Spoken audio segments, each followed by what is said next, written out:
Chapter 18. Afterwards. All Christopher had said was, now. His eyes had been closed, and Benny hadn't actually had the impression that this was an instruction to get under cover, because the alien spacecraft was about to explode overhead. However, when it had done, she managed to do just that. Now she stood up, shakily, from the alcove where she dived. Christopher still had his eyes closed, half in the matrix. She looked down at the three bodies, Phaedrus, gasping and weeping, the doctor, a stern look of contentment on his face, and Ace. Ace had her eyes open. Benny quickly pulled the wire crown from her head and helped her into a sitting position. Jan, Ace whispered. Ace, listen to me. Jan was in the sphere because the doctor knew he was infected. He didn't tell me. What do you mean? The only fire maker on the planet. And he goes and takes a spaceship, gets into the sphere before anybody else. Because of Rosha.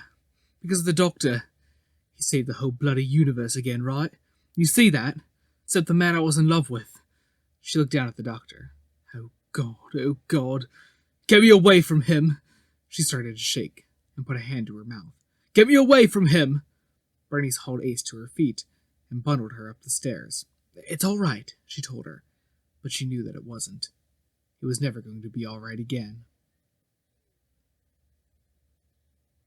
When the doctor awoke, the first face he saw was Christopher's. The tall being pulled him to his feet with one hand. You did a good thing, he said. I destroyed the Hootai, the doctor replied. One sphere of them, anyway. Where's Ace? Benny appeared at the top of the stairs. You're not seeing her. I found her a bed at the military base. She'll just... It really isn't a good idea, right? The doctor looked anguished. There was no other way. I couldn't tell her, Tell me later. Benny turned once more. If I want to talk to you, then, which I may not. And she left. You saved thousands of lives. Christopher rested his hand on the doctor's shoulder. Billions, on a galactic scale. The doctor shrugged the hand aside. Not important. They won't know. They don't care. Dodo, or whatever her name is. She cares. Phaedrus groaned and opened his eyes. Let me go back, he pleaded. The doctor gently removed the lead from the pewter space deck. I have no reason to harm you, he muttered. Go and find a life. Find something to do. Go out and live. Phaedrus stood and looked around the room like a lost little boy. But what shall I do? Who can help me now? The doctor turned his head and waited until Phaedrus had climbed the stairs from the basement. You have saved them, but I see that you are as misplaced in the aftermath as Phaedrus is, Christopher said to the doctor. Where will you go now? Away. The Time Lord stuffed his hat back on his head. Alone. Please return to us. Christopher paused. I should like to see you once more, before I also leave. The doctor frowned and nodded. You will, he said, and climbed the stairs. A moment later, Christopher heard the powerful rushing and grinding of temporal engines. The dead man shook his head. Operative Miller wandered along the central street of Joycetown, checking on a clipboard where firefighting teams had been sent. Everything was rubble. The library, the vacuum church, many other buildings. Miller refused to be awestruck by the destruction around him. A minute after the sphere had exploded, he'd been roaring orders at his troopers. Even with the fires and the casualties, a hysterical atmosphere of celebration was starting to seize the town. People, realizing that the threat was over, had begun to cluster in the streets and, with so much rescue work to do, that was a danger in itself. Bernice had made his troubles worse by running up to him with the girl Ace. Miller had been supervising the landing of a large ambulance helicopter, and Benny had insisted, almost to the point of violence, that Ace get a place on it. The girl herself was in shock. Miller recognized it from his days on the front. She was staring at everything, not speaking, fascinated by tiny details. When he'd asked her why she should get a place over the wounded and dying, Benny had said, She was with the doctor. Her sacrifice saved your planet. He believed her expression instantly. After the helicopter had taken off, Benny had run off back to the vacuum church. Now she caught up with the lawman once more and slapped his shoulder. Thanks for your help. How did we do? Badly, lass. In Joycetown alone, over 100 civilians dead, 15 troopers, 300 or so injuries, large-scale damage to property. Personally, I don't think the place is fit to live in anymore. When Space Fleet arrives, I'll be advising them that we evacuate the colony. The Draconians had it worse than we did. They're already packing their bags. It could have been far worse. Aye, it could have been the whole human race, from what I heard. We're bloody lucky to be alive. We've got the doctor to thank, I suppose. If you can find him. I went back to the church, and he seems to have vanished, which is probably just as well for Ace. Incidentally, if I wanted 2 passes out of human space, taking her with you? Somebody's got to do it, Benny shrugged. I can't just leave her here, and I'm not going to be shipped back to Central. I don't think you'll find I'll have any problems. Good. Miller stopped writing. Do you think things will get any better when they close the frontier here, when all is divided between us and the Draconians? No. Benny shook her head decisively. It never does. Civilization just happens. It makes people all behave one way, and when they don't, it kills them. You have to keep moving, I suppose. Keep making up new ways to read things, and keep the old books safe. When the frontier closes, the mincer opens. Well then, I've had enough of war. Miller theatrically dropped the clipboard and looked down at it. I'm going to vanish somewhere and write a book. A good one. Put some love back into the world. Good. You can't leave things undone, though. Miller picked up the clipboard again. So, I'm resigning when we're finished here. I'm glad. Benny smiled. Anyway, now I can go and check out the dig. She strode off back down the street, slapping the dust from her chinos. Well, not so bad, you know, for a soldier. For the first time in days, James Miller grinned. See how I am for a novelist, he shouted back. Don't count your chickens.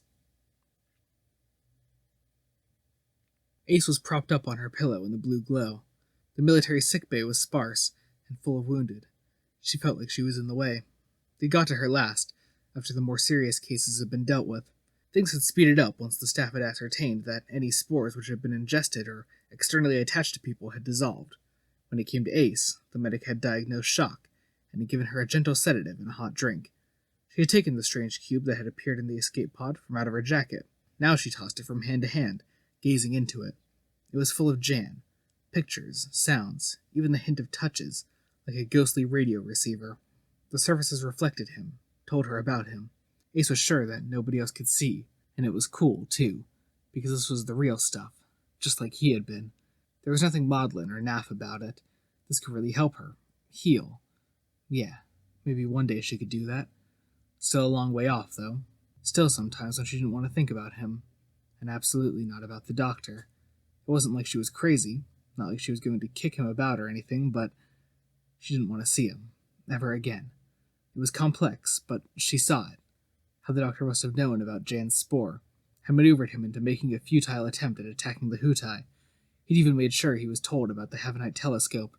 Mum, the doctor, Jan. It was all really complicated, and she'd always hated hospitals. Yeah. Ace hopped out of bed, pulled on her leggings, and slipped the cube into her jacket pocket. Going for a walk, she told the intern as she laced her boots. Nobody was worried about stopping her. It was a long walk, across the fields from the emergency medical center. It took most of the drug-slowed afternoon. The meadows were littered with the dead, the earth furrowed. Ace stopped to rest in woodlands, and slept under a tree until a nightmare brought her upright again, sweating. By the time she got there, night was falling over the remains of Joycetown. Columns of smoke were obscuring the stars. The gates were swinging open. Clusters of people made homeless sheltering in military tents by them. The streets were littered with human remains. A plague of insects and scavengers had already descended on the town. Ace heard troopers talking about environmental collapse. The moon was rising above the hills, and it was blood red. All the dust, Ace told herself. Not funny at all. But she laughed at it. Bit sour, that laugh. She nearly cried as she laughed it, and her smile was nearly a snarl. The remains of the vacuum church were being gradually scattered, people stealing stones to shore up their own homes.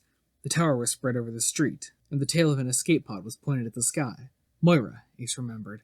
Sacrificed, like they'd all been. Not just Jan. The doctor had opened up the mincing machine of war and beckoned them all in. He'd never been like that, never hurt her so badly before. There had been times of such tremendous love, walks and great talks, and evenings toasting muffins, and then he turns and kills everything. Time's champion. Nothing like a person at all. Ace wandered towards the door of the church and paused on the threshold. She could find Moira, maybe. Yeah, like another body wasn't going to freak her, was it? Something inside her told her that this was all just waiting around, waiting for whatever was inside to break. The sedative, the wandering. It was all just holding off the reckoning. Ace shrugged and entered the building. It was dark, and it took a while to step carefully over the fallen beams.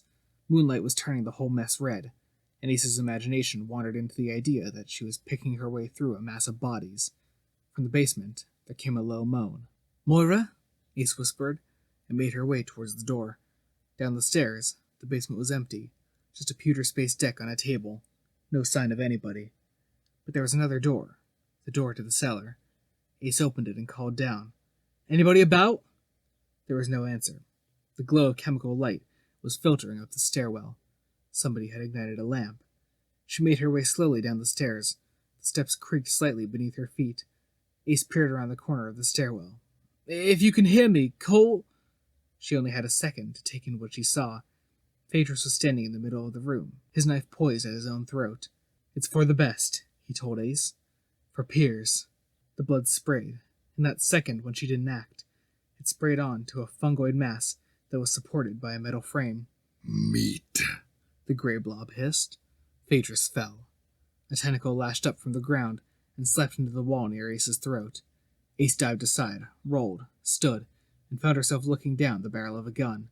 Rosha stood there, her muscles shaking. She no longer wore the pack of explosives, and a patch of gray fungus had sprouted from her empty arm socket. Her pistol was aimed straight at Ace. "We leave nothing to chance," hissed the Hootai. "We kept Phaedrus fresh for this moment. I have only the strength to control one slave, but now you will add to my nutrition. I will grow spores. I will bloom. I will infest this world again. And we are powerful. We will signal my species. They will win." Rosha took a step forward. Ace realized that she was going to be marched back into the thing's embrace. Over Phaedrus's body, the blood being sucked up by tentacles, she would be made to stumble. For a moment, she felt like diving at Rosha. She'd just be blown away. Let the damn thing find some other meat. But then her eyes met Rosha's. There was a desperate pain in the woman's face.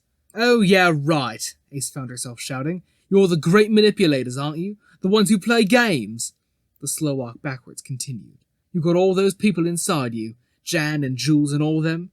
They still aren't free?"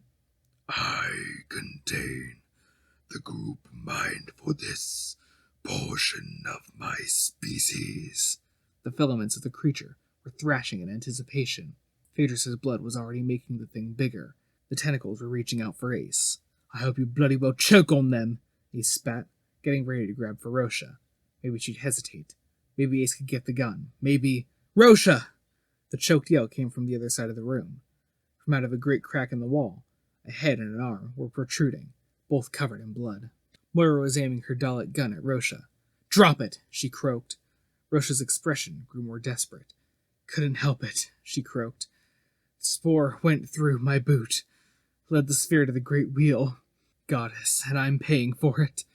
She closed her eyes. Ace moved a shoulder, tensing to escape, but the gun followed her center of gravity. Rosha was seeing through the senses of the Hootai now. They continued to slowly back towards the massive tentacles. "For the lady's sake," Moira shouted. "Can't you drop the gun? Can't you stop?" A choked sob broke from Rosha, and he saw Moira grit her teeth. "Can't, love." "In that case, my love, open your eyes." Rosha concentrated, her arms shaking. With a huge effort of will, her eyes opened. "That's the way," Moira whispered, "like a traveler." And she squeezed the trigger. The hard light blasted Rosha across the room. She slammed into the opposite wall, but her arms still snapped up, about to kill Ace. Moira fired again.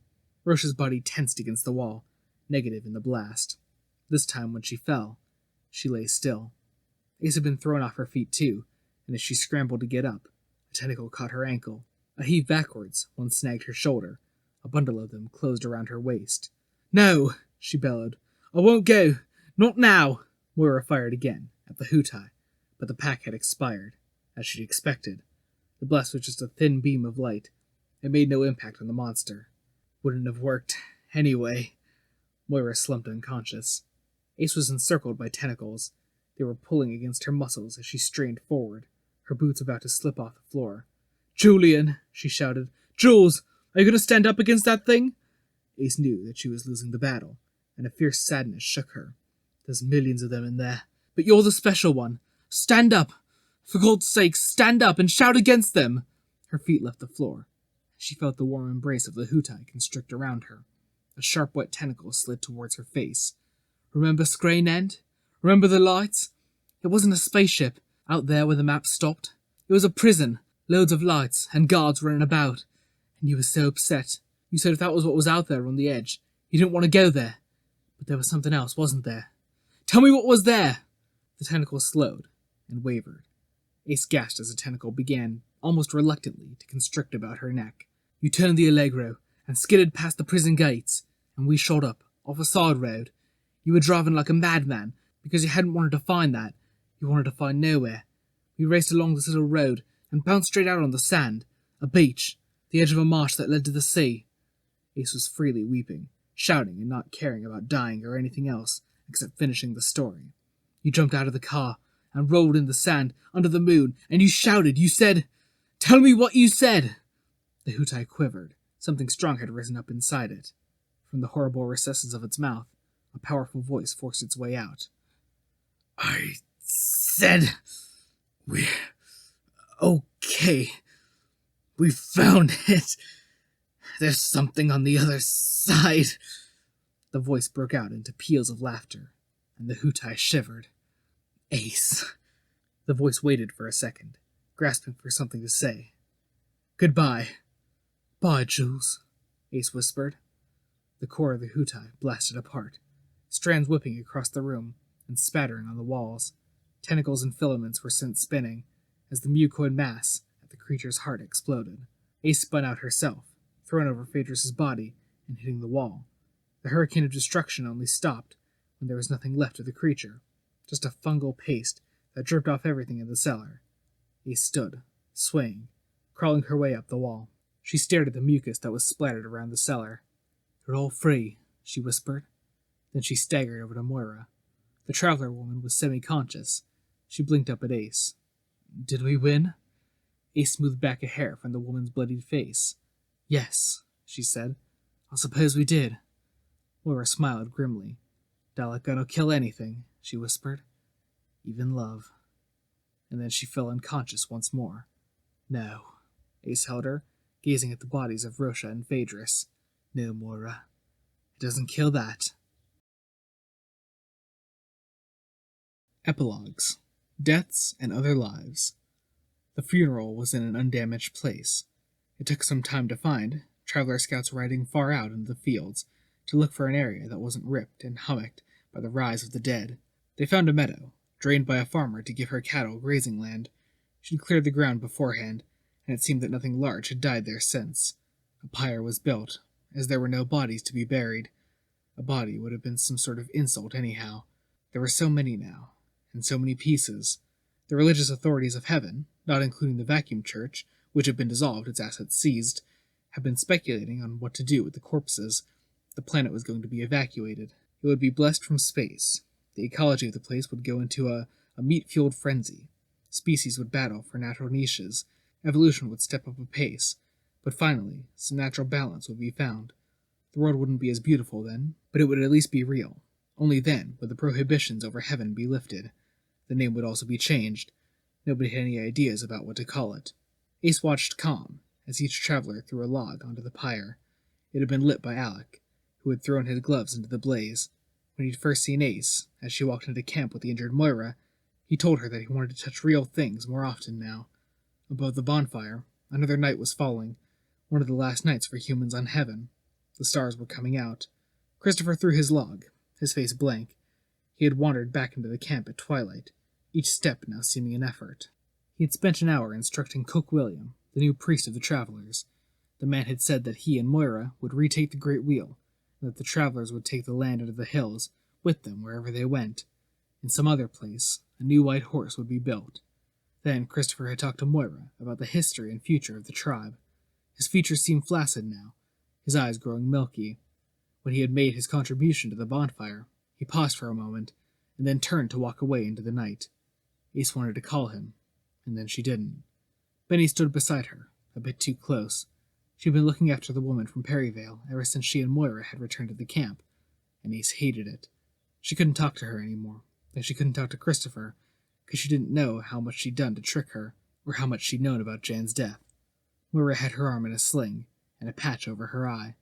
She stood by Ace's other shoulder, and her closeness was fine. She'd been down to the wire with death too, had lost just as much as Ace had. Benny closed her eyes and threw her log. It bounced off the summit of the bonfire, flaring up. She'd been trying to find out what had happened to her students. 6 dead. Paul Mars had left for the equatorial docks already, declaring that he bloody ought to have said something different. Kyla and Clive were packing. She felt that they, as well as Ace, were accusing her of something. "Bye, Jan. Take care," she whispered. Ace thought she would have thought that was obscene, but there was no room in her for anger. There was no room for anything, really, except an expression, and that expression was one of empty pain. It was her turn. She weighed the log in her hand, and thought about nothing. The wood was quite solid. It hadn't rotted. It was knotted into some interesting shapes. She swung back her arm, and hurled the branch as hard as she could into the fire. It hit the pyre straight on, and erupted, causing all the branches around it to burn more brightly. "Jan," Ace said, and turned away. On a distant hilltop, Time's champion was watching the blaze too. The doctor's eyes were narrowed as he observed the bonfire. He'd been a long time in the vortex, visited some worlds, drifted past others. His expression was dark as the clouds rolled up over the downs behind him. Suddenly, Christopher was at his shoulder. "I have come to say goodbye." "Goodbye," the Time Lord frowned, as if considering the concept. "And thank you. You understood what I was doing." "I understood, yes, but that does not mean that I approved. The dead can help the living, Doctor, but only as symbols. I wish to become a symbol. That is why I want to show you something." Christopher took a step forward, fixed the doctor's eyes with his, and collapsed into the Time Lord's arms. The small man staggered under the weight, wrestled with Christopher's limp form, finally had to let go. Christopher fell to the ground. The doctor knelt down and turned over the body. A lifeless face. No last breath. No final words. Just death. He stood up and looked down at the corpse. "Dodo," he murmured. "No, not Dodo. Ace. Oh, what have I done?" Ace was walking the path back to the dig site alone, not thinking. The travelers on their horses had passed her, and she shook her head to every offer of a ride. She'd already wrapped Jan's tent up, having given the useful stuff to other travelers. Now there was just the business of getting the camp dismantled. The travelers wanted to head on out to some new world. The archaeologists wanted to go back to their universities. Benny wanted to go on right out of human space, and she wanted to take Ace with her. Well, that wasn't going to happen. Ace was kicking tiny stones on the chalk track, trying to ignore the churned grass in the Great Plains. The thought of that just took her on a long, low plunge to nothing. There was a figure running across the grass. Ace saw who it was, and was seized by a terrible fear. She turned and sprinted into the woods. The figure came after her. She dived through the trees, not really looking where she was going, tripping over roots and branches. The figure followed, scampering across the bracken and hopping neatly over the obstacles. It was calling her name. "Leave me alone!" Ace shouted as she ran. "I can't! I won't!" it shouted back. Ace fell, went sprawling, and the thing was on top of her, trying to hold her face, to touch her hair. "Get off!" she shrieked, lashing out. A finger fastened on her wrist, and suddenly she couldn't move. "You can speak," the doctor told her. "Leave me alone. I just realized. I was only half there, like in a dream. I had to be. They'd have understood me otherwise, read my mind. That's why I did this now, and I'm all mixed up. I'm strange at the moment. Changed." "Yeah." Ace had to look at him, but there was nothing in her gaze. The doctor grew frantic, waving his free hand in the air. "I should have told you that I could see Jan was infected from his retinal patterns right at the start. I didn't expect you to... You weren't jealous then?" "No! I'm a Time Lord! I don't..." "You were. I saved the lives of billions of people. Isn't one person..." The doctor stopped himself. "What? You think that's a good deal?" He shivered convulsively. "If you let go of my wrist, I'll kill you now. You know that? I'll kill you. You wanted me to leave him, just because you told me to. That might... Ace closed her eyes, disgusted. "Leave me alone." "But I'm not me anymore. I'm not... Leave me alone." "Leave her alone." Benny was standing over them both. "I told you that you shouldn't meet. Look at you. You're afraid she'll attack you. Let her go, for God's sake." The doctor released Ace's wrist. She looked between the two of them. "Fake Mum and Dad," she spat. Bit worse, though. Thanks, but no thanks. She stood up. Were we ever mates? Yes! The doctor shouted, his voice like that of an aggrieved little boy. We can't have been. Ace took a few steps away. You're not human, right, Professor? You're so clever, you little shit. A few more, confident steps backward. She took the cube from her pocket and tossed it from hand to hand. I'm never going to play your games again. Never get manipulated again. Know what? You can have this, too. Ace grabbed the jacket off her shoulders and slammed it onto the ground. Then she walked quickly away, clutching the cube to her chest. Some way off, Moira met her and put an arm around her shoulders. The two women vanished into the depths of the forest. They seemed to be trying to speak to each other, as if Ace was having trouble understanding Moira's language. Just before she was gone, Benny thought that Ace had taken a quick glance over her shoulder, but she couldn't be sure. Benny wandered over to the jacket and picked it up. Do you think she'll ever need this again? She asked the doctor.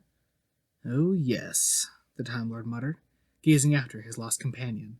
But it doesn't make it any better. The doctor and Benny trudged up the hill to where the TARDIS was standing, just above the dig site. The great arch had returned, and was somehow shining silver in the red moonlight. Students were packing up their kit bags and taking down tents. What do you think of me? The doctor asked. Oh. Benny looked aside and then back to him, raising an eyebrow. You're like most men, aren't you? You think the end justifies the means, which isn't a very pretty attitude. Do you know, I half expected my old dad to appear this week, as a zombie. He turned out to be part of your plans, and you'd expect me, of course, to go along with it, rather than have a sort of breakdown or just stop in my tracks, which I suppose I would. Anybody would, except you. I haven't any buts left. The doctor looked down at his shoes, the TARDIS key in his hand. He rolled it around with his finger on the end of his cord. I do my best. I fight evil. I win. Why did you treat her so badly? Because I had to. That isn't good enough. It'll have to do. Benny pursed her lips. Well, I'll be off then. I've got a shuttle to catch in the morning. It was very nice to meet you. She offered the doctor her hand. He took it. This isn't supposed to happen. Oh? And you know that, do you? Benny let go and wandered off in the direction of her tent. Has it occurred to you that you might actually be wrong? The doctor watched her go. Yes, he muttered, but not this time. Benny slid her diary into a rucksack, sighing. No, she told herself. No, we will lay all that history, all those other worlds aside. We shall not use this wonderful opportunity to find Dan, because the man who offers it is not charming, but is actually a bit of a git. Besides, he hasn't offered it. The doctor's head poked through the tent flaps. I thought you could help. I went back to the TARDIS, and taped to the console, I found another note to myself. Really? Was it abusive? Yes. Shall I read it? Liberty Hall, Professor.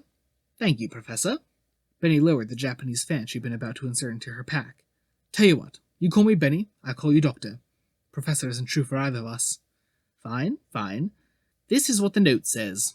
He is never cruel or cowardly. Although he is caught up in violent events, he is a man of peace. It goes on for a while. Do you recognize who this person is? I don't know if I do. I presume it's talking about yourself. Obviously you don't know yourself very well. This is the person who presumably could have given the fleet details of where the Hootai were earlier, but took time out to visit a graveyard. No, it was a bluff. He never would have got here in time. The Hootai were just waiting until the spores had buried deep enough into the soil, and then they changed position. It was just to appear above Joyce Town. I thought for a while that perhaps... I don't know what I thought. We were both just playing for time. But I had to confront them. For my own peace of mind, I had to know that there was no other way. I'm the doctor. The doctor shook himself by the hand. And I will obey you? Or are you going to have a little, phrase to introduce me with? I'm the doctor, and this is my friend Benny? Sounds bloody awful. How about partner? Can't we be friends? I don't know you well enough. The doctor put a hand on Benny's shoulder. She shook it away again. Please don't touch me. You're very tactile, and I'm not really. I prefer it if you didn't. I'm the doctor. The doctor frowned, looking round for inspiration. I know that I'm just confused. I need your help. No, wait. I remember you putting a Hootai fiber to my neck. There is, as they say, just one thing I don't understand. How the hell did you manage to convince them that I was infected? If I remember, and I'm not sure I do, I took the fiber into my own palm. On my strange biology at the moment, and then I convinced them that they'd got you in the group mind. How? By letting them access the image of you that I held in my own mind. We touched minds, over chess in your tent. I was trying to hint that to you by mentioning your diary. It can be rewritten. So there is a corner of the doctor's head that is forever Benny? Yes. You asked for my help. For two things. Do you know Puff the Magic Dragon? We went out a few times. He was very immature. Do you know the bit where Jackie Piper leaves him? Leaves him all alone. I really don't want to hear this. Benny zipped up her bag purposefully. The dragon can't be brave without the little boy. He doesn't have anything to be brave for. He might as well go. Might as well drift into myth and just be something in old stories. What would happen then? Benny put down her belongings and folded her arms. There are other monsters, other terrible things out there besides the Hootai. Many of them, yes. Well, they must be fought. Besides, and this is important, you can't just be alone. That's a childish thing to be. You can't just isolate yourself from everything, no matter what terrible things have happened. You have to help other people. That's what Jackie Piper would have said. Bernice Summerfield sighed and pulled on her rucksack. She considered the doctor for a moment. You'll never play games with my life? Never. I don't have to. You have my word. So, what's the other thing you wanted help with? The doctor grinned, a beautiful 7-year-old grin. Ah, he murmured. That's about the owls.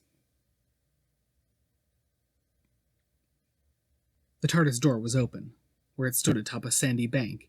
The low winds of autumn blew across the grass, and the strange inner light of the police box was a white triangle against the grey ridge. Bernice Summerfield breathed in the air of a different century, and looked around. She had an owl tethered on her arm. Why, she asked the doctor, are we doing this? Is it part of a plan? No. The doctor shook his head. He had an owl too.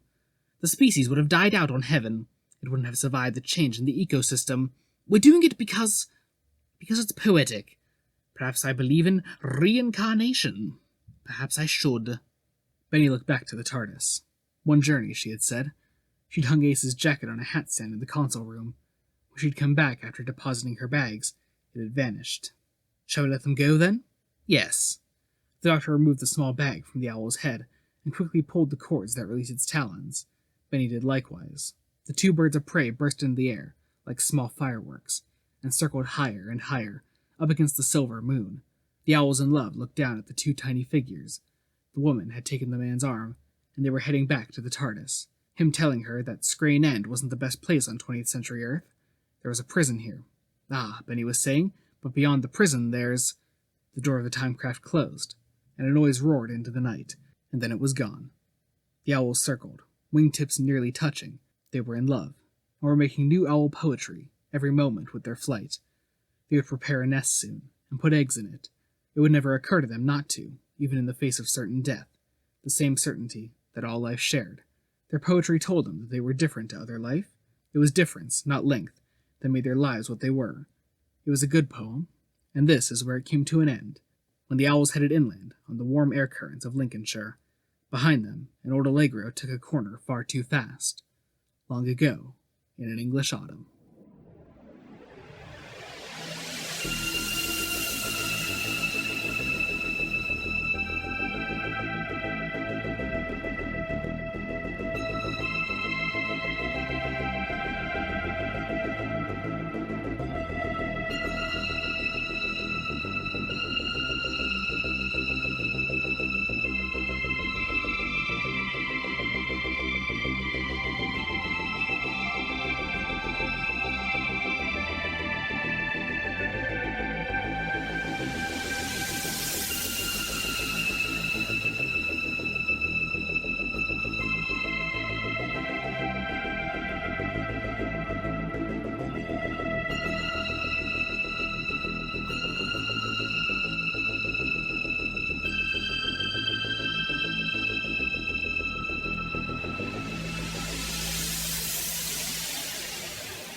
Doctor Who Love and War by Paul Cornell was a fan-made audiobook read by Joey Morgan.